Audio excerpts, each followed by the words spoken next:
Muy bien, pues. No, creo que iban antes a exponer, ¿verdad? Perdón, entonces déjeme dejar de compartir. Estaba yo bien emocionada para entrar. Creo que Yáñez y no sé si alguien más. Yo, profesora. Va a dar Hidrocele, creo usted, ¿no? Sí. Ok. Maestra, después podría pasar yo. Ajá. ¿Cuál es el tema? Priapismo. Yo también, Sí, doctora. por favor, en ese orden. Bueno, ya voy a empezar. Buenos días, compañeros y profesora. Yo soy Cristian y les voy a presentar el tema de hidroceles. ¿Le puedes pasar a la siguiente, por favor? Lo que vamos a ver va a ser la definición, la incidencia, los factores de riesgo. Espermáticas, haciendo referencia en particular a aquellas vías que están localizadas fuera del testículo, ¿no? Y que están encargadas del transporte del semen hacia el exterior, ¿no? Normalmente estas vías espermáticas son pares, es decir, van a estar una de cada lado. Y las vías espermáticas son el conducto deferente, la vesícula seminal y el conducto eyaculador. Entonces iniciaremos viendo lo que es el conducto deferente. Este conducto es un conducto bastante largo que se extiende, aquí lo vemos en la imagen, desde la cola del epidídimo hasta la parte posterior, hasta su unión con lo que es el cuello de la vesícula seminal, ¿no? Para dar origen a lo que es el conducto eyaculador. Tiene una longitud promedio de 40 centímetros más o menos, y la característica de su capa muscular hace que el conducto deferente sea muy rígido, sobre todo al tacto puede sentirse muy grueso. Entonces esto se debe a la capa muscular que presenta. De acuerdo a este trayecto, que normalmente tiene una porción extrapélvica o extraabdominal, se divide en diferentes porciones. Una porción testicular, que algunos autores le llaman también porción epididimaria, por estar en relación aquí con el epidídimo. Después tiene una pequeña porción conocida como porción funicular. Normalmente cuando se hace la vasectomía, que es la ligadura del conducto deferente, se hace a nivel de esta porción funicular. Después el conducto entra en el conducto inguinal y forma lo que conocemos como la porción inguinal, sale de ahí y entra por completo a la cavidad abdominopélvica. Entonces es esta porción abdominopélvica, ya la última porción, pasa por detrás de la vejiga y entonces anastomosa con la vesícula seminal y forma el conducto eyaculador.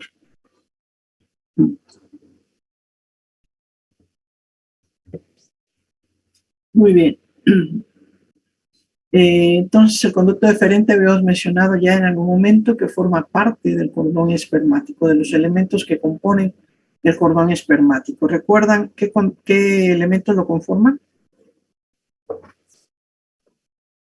La arteria testicular, el conducto deferente, la cremastérica, el nervio ilioinguinal, el ramo genital del nervio genitofemoral y el plexo pampiniforme y el conducto. Exactamente, ¿no?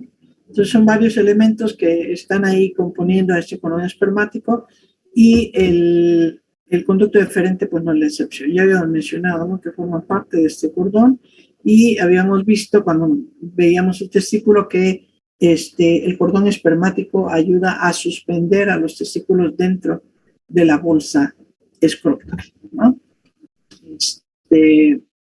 Entonces estas son las medidas promedio. Hemos dicho un promedio de 40 centímetros de longitud. Podemos mencionar un margen de entre 35 a 45 centímetros con un diámetro medio de entre 2 a 2.5 milímetros.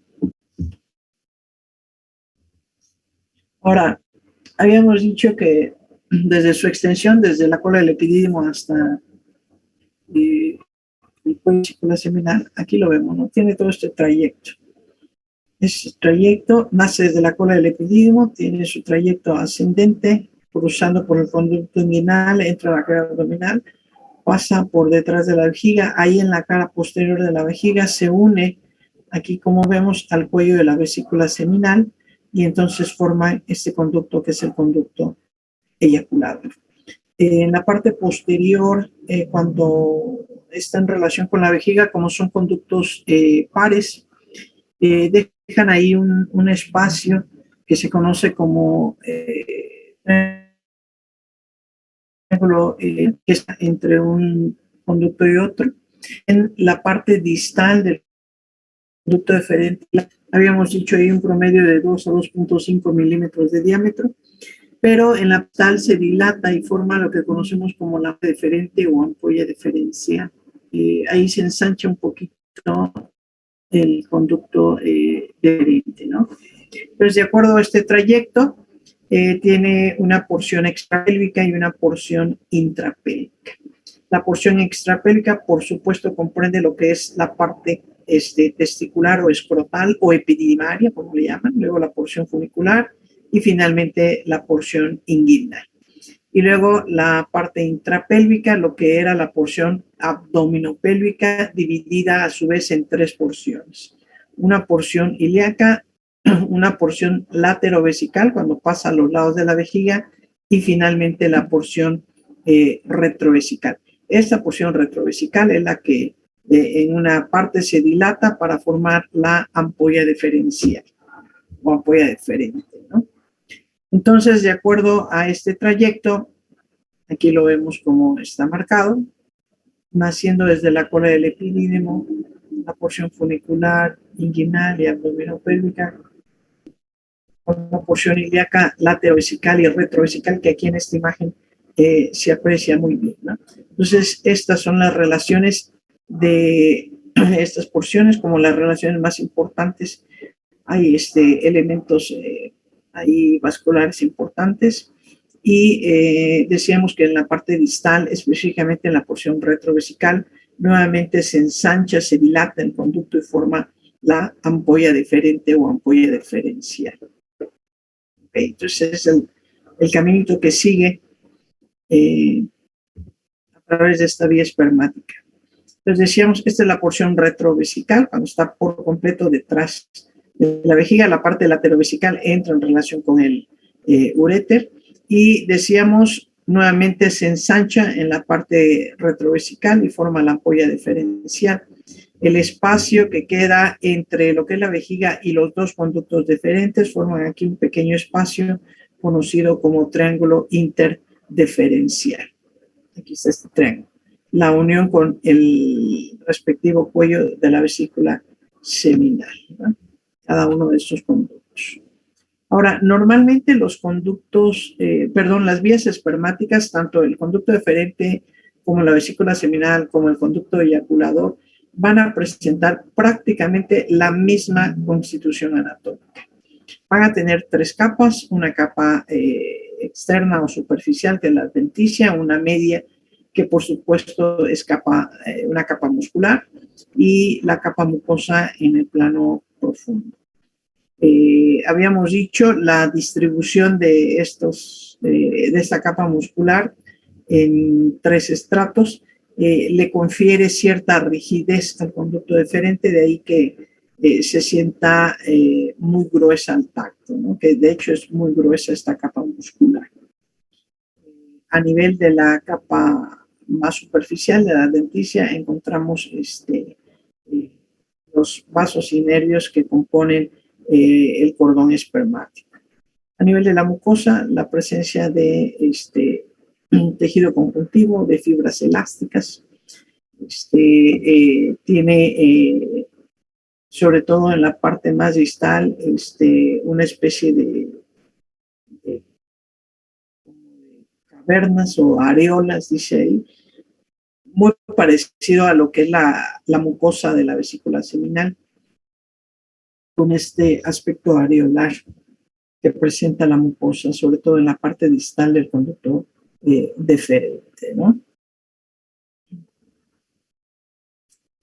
Y si se llama conducto deferente, ¿quién lo irriga?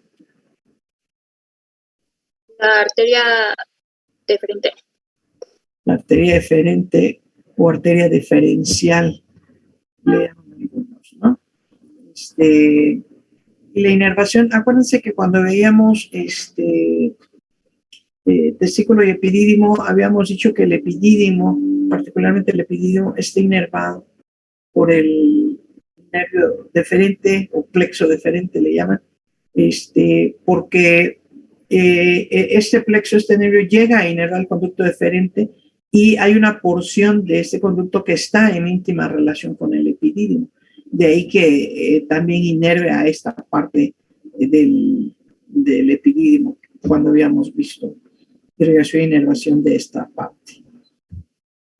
Ahora, las vesículas seminales son pequeños saquitos. Son saquitos, dice que están plegados sobre sí mismos. O sea, si nosotros estiráramos una vesícula seminal, dice, alcanzaría una longitud promedio de hasta 15 centímetros, la longitud. Pero como está plegada sobre sí mismo, son como pequeños saquitos, así como se ven aquí en la imagen, estos saquitos, que alcanzan una longitud de 6 centímetros. Y tiene este aspecto, dicen a nivel de la mucosa, como empanal de abeja, muy característico, o el aspecto areolar que estaba mencionando de la parte distal del conducto deferente, por este aspecto que tiene a nivel de la mucosa, ¿no? Entonces, su longitud promedio, ya la vesícula plegada sobre sí misma, es de 6 centímetros y más o menos un grosor de alrededor de 1.5 centímetros, más o menos, ¿no? Se localizan en la excavación pélvica, por detrás de la vejiga, por delante del recto, por arriba de la próstata. ¿Sí? Esa es la ubicación de estas vesículas seminales. ¿Cuál es la función que tienen las vesículas seminales? ¿Para qué sirven? Acumulan el esperma entre el intervalo de las eyaculaciones. O sea, sirven como reservorios. Ajá, ¿alguien tiene una opinión distinta, diferente? Segregan lo que es como tal la sustancia albuminoidea, que es para... albuminoidea para tener la vitalidad de los espermatozoides. Ajá, Jorge, ¿querías comentar por eso? Sí, muy parecido a lo que dijo Aldo. Bueno, Latari menciona que en lugar de vesículas se debería llamar glándulas seminales porque es el que sintetiza el 70% del líquido seminal. Sí, el mayor aporte del semen está dado por la vesícula seminal. O sea, la función es producir, secretar algunas cosas que contribuyen a conformar lo que es el líquido seminal. O sea, el líquido seminal, ¿quién lo produce? Ya hemos visto algunas cosas. O sea, es el conjunto de la secreción de ¿quiénes? De la próstata, vesícula seminal, las glándulas uretrales y testículos, por supuesto que sí. Entonces, todo eso contribuye a formar el semen. Pero dice que el mayor órgano productor de semen es vesícula seminal. La vesícula seminal, el contenido de lo que produce la vesícula, entre otras cosas, es fructosa. ¿Qué sirve para qué la fructosa? Dice ¿para qué sirve la fructosa? De los espermas, ¿no? ¿Para qué? Para la movilidad de los espermas. Para nutrir al espermatozoide y facilitar la movilidad, es que le da esa vitalidad, esa energía al espermatozoide, ¿no? Entonces, esa es la función que tiene la vesícula seminal. No precisamente como reservorio, sino que ellos están produciendo. A diferencia, por ejemplo, de la vesícula biliar, cuando veíamos, ¿se acuerdan? La bilis es producida en el hígado, pero temporalmente se almacena en la vesícula biliar. La vesícula biliar no está produciendo bilis. En el caso de la vesícula seminal, está produciendo esta secreción que forma parte del semen y de hecho produce la fructosa que ayuda a la vitalidad del espermatozoide, ¿no? Entonces, esa es la función primordial de las vesículas seminales porque aportan la mayor cantidad de el semen. Pues de acuerdo a su ubicación, pues las relaciones son muy fáciles, ¿no? Habíamos dicho, ¿recuerdan en dónde se localiza la vesícula seminal? Habíamos dicho en la excavación pélvica, por delante del recto, por detrás de la vejiga, arriba de próstata. Entonces, ¿cuáles son las relaciones? Por supuesto, tiene relación abajo con próstata, atrás con recto, adelante con la vejiga. Pero si ustedes recuerdan, entre la parte inferior de la vejiga y la próstata hay un plexo venoso ahí que se conoce como vésico prostático, que también entra en relación con las vesículas seminales. La parte superior de la vejiga y la parte superior del recto, entre ellos hay un fondo de saco ahí, que es el fondo de saco recto vesical, o fondo de saco de Douglas, conocido así con ese epónimo.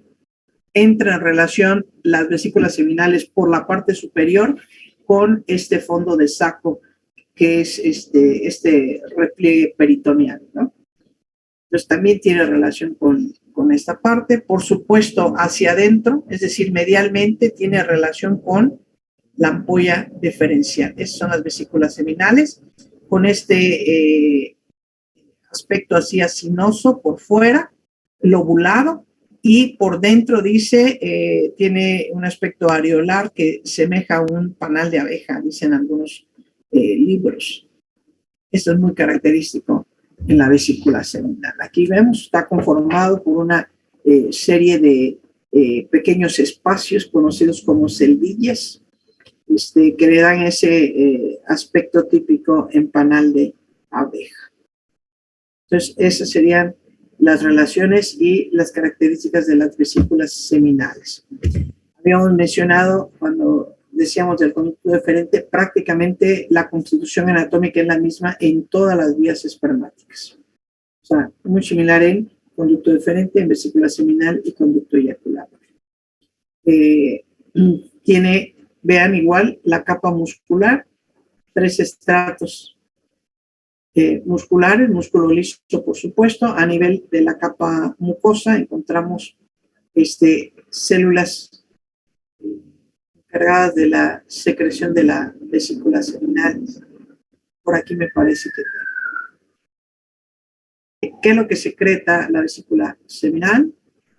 Esto dice que es rico en qué? En fructosa, que decíamos que esto es lo que mantiene la vitalidad.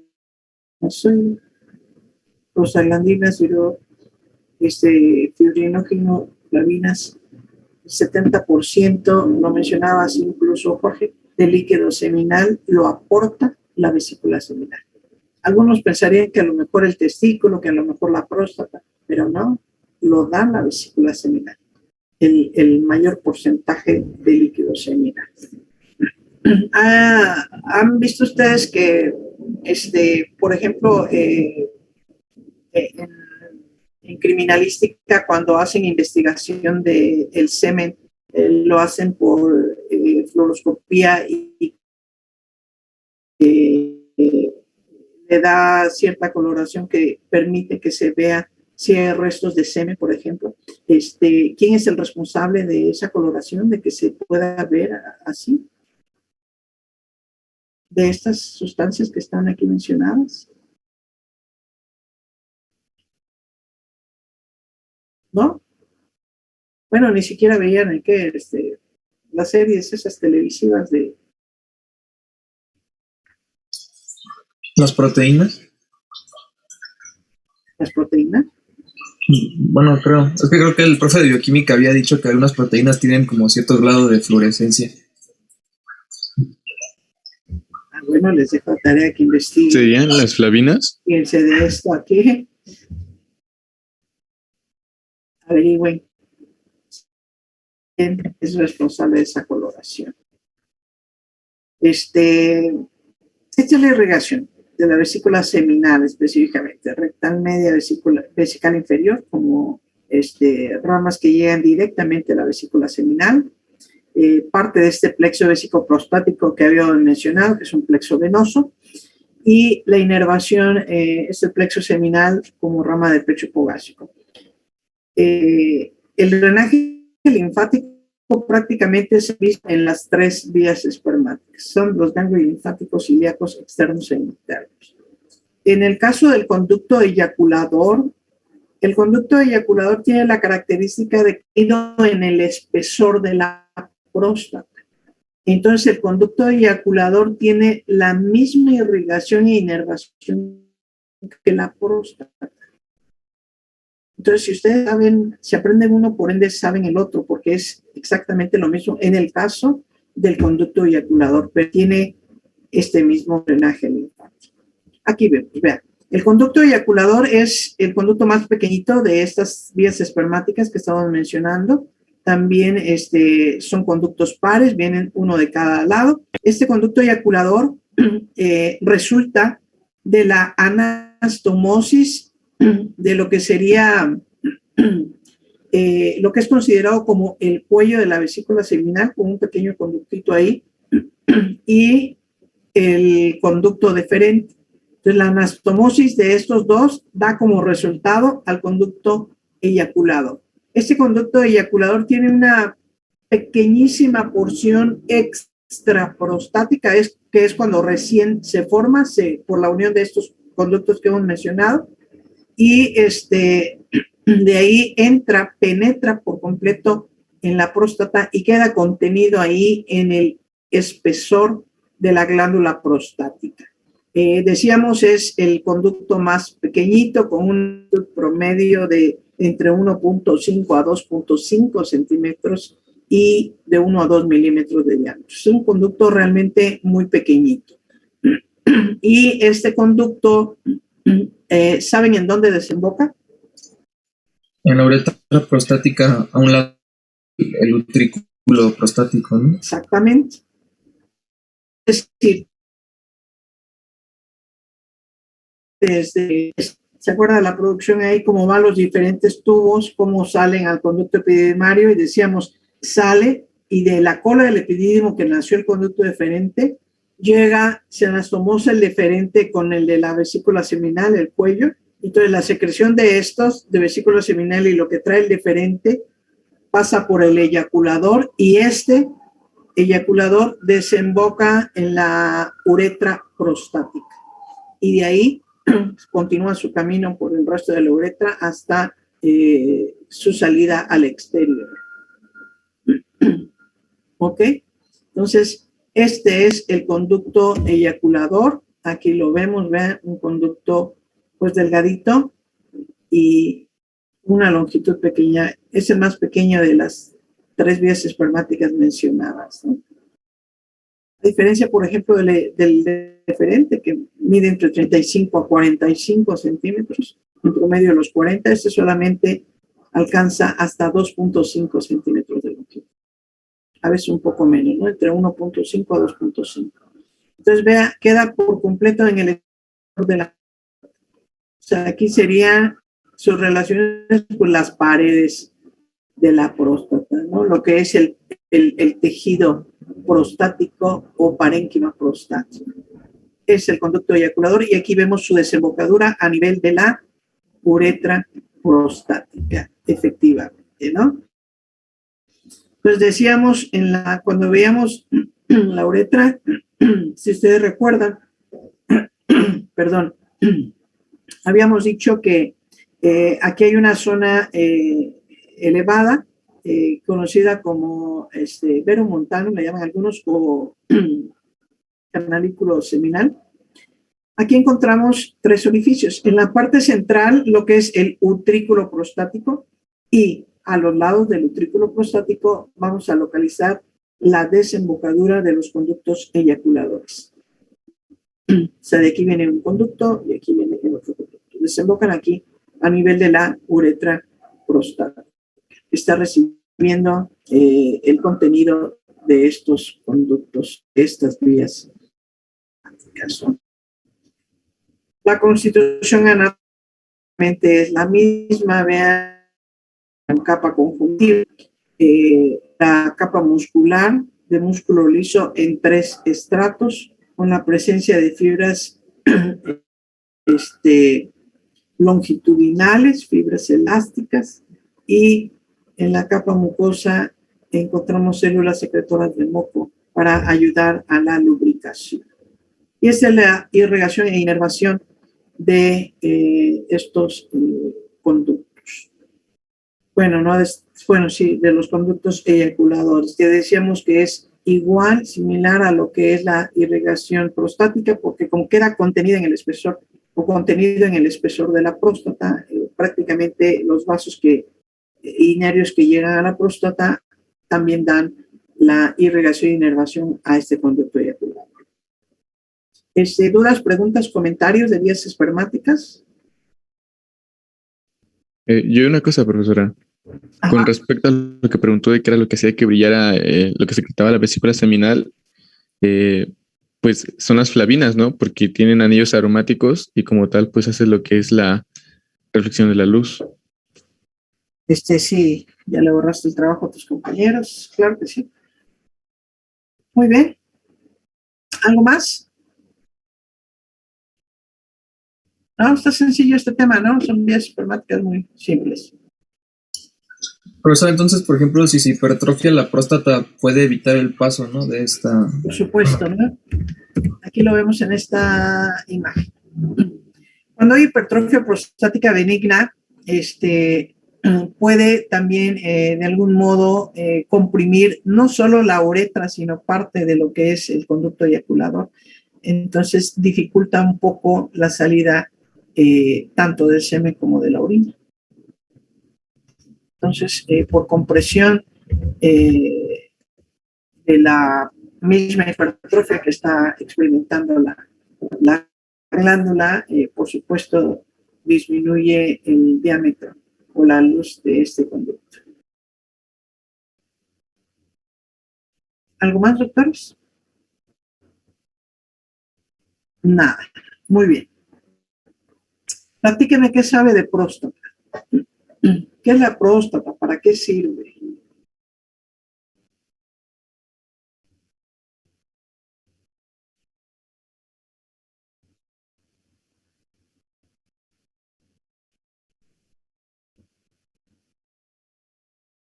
Platíqueme algo de próstata, doctores.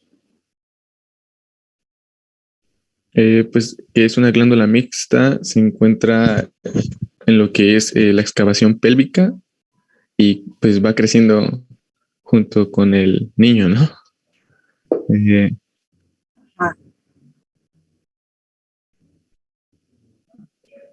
Normalmente... Dale. No, tú. Se encuentra debajo de la vejiga, delante del recto.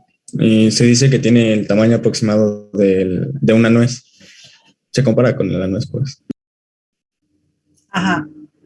Dice que se compara con una castaña, ¿no? ¿Conocen las castañas?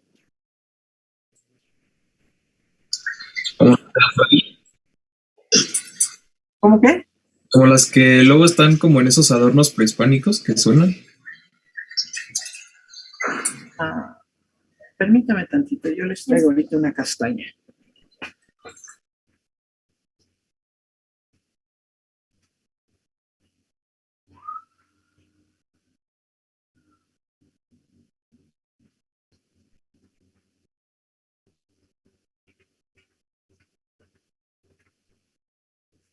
Ahora sí.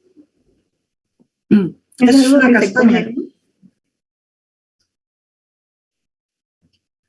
Ahí lo ven bien. Es una castaña. Le voy a ir dando vuelta.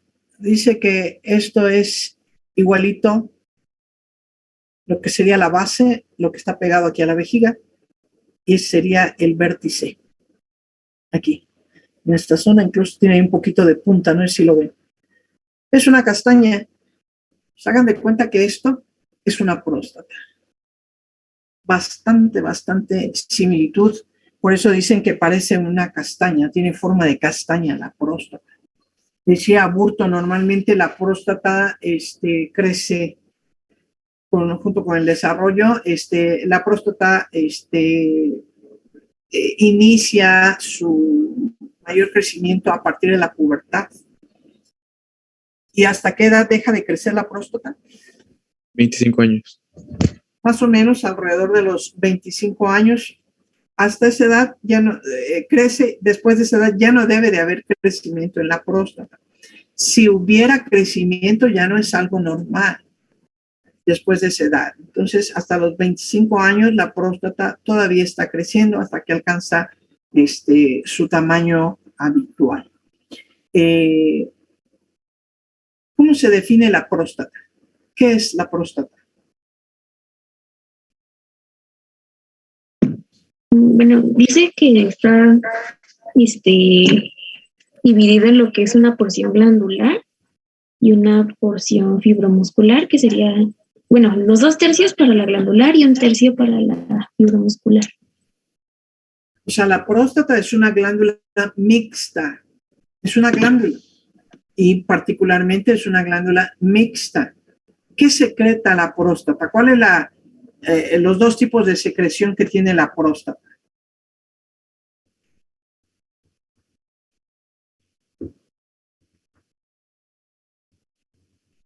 ¿Qué secreta la próstata, doctores?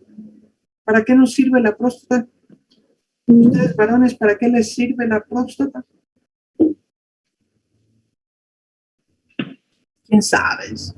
Bueno, dice que, o sea, no sé como tal qué secreta, o sea, cada parte, pero dice ¿Secreta qué, perdón? que no sé como tal qué secreta cada parte, pero pues dice que secreta el 20% de lo que sería el volumen del semen. Por eso, habíamos visto hace un ratito que el 70% del semen lo da la vesícula seminal, el 20% lo da la próstata y el resto está entre la secreción del testículo y la secreción de las glándulas bulbouretrales. Pero, ¿qué secreta? ¿Cuál es la secreción específica de próstata?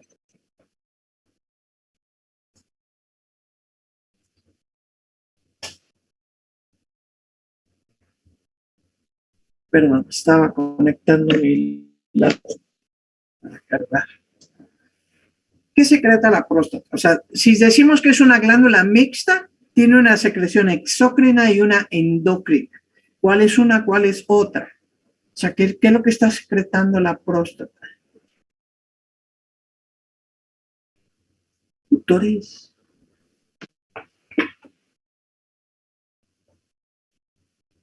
¿No? ¿Una idea? ¿No leyeron próstata? ¿Doctores? Pues no, doc. ¿Sí o sí? No. ¿No?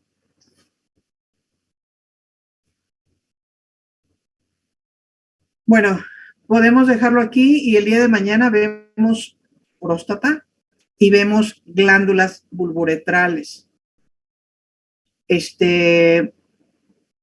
Para que vayan preparando, si quieren preparar algún tema de esto. Son temas cortos, sobre todo el de glándulas bulbouretrales, ese lo vemos en 2 minutos. Por si tienen algo que exponer, mañana mismo sería. La próxima semana, el próximo día lunes, empezamos ya con la exposición de maquetas. Y ahorita iba yo a revisar el calendario para darles ahorita mismo la fecha del examen. El día 13 de diciembre sería nuestro examen. Lunes 13 de diciembre. Profesora, Dígame. ¿la guía cuándo la entregamos? La próxima semana en la maqueta, vemos cómo avanzamos con lo de las maquetas y planeamos esta entrega de las 10. Ok, se la vamos a mandar por correo, ¿verdad? ¿Al nuevo? Sí. Ok. Gracias. ¿Alguna duda? El día 13 haríamos el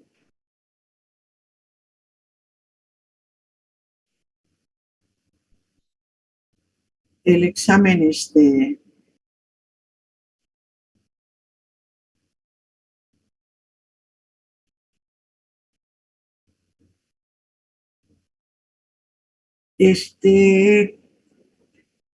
antes de irnos de vacaciones, o sea, el día 13 estoy contemplando que sea el tercer parcial, y si alguien va a hacer examen extraordinario, lo haríamos el día 20 de diciembre. ¿Ok?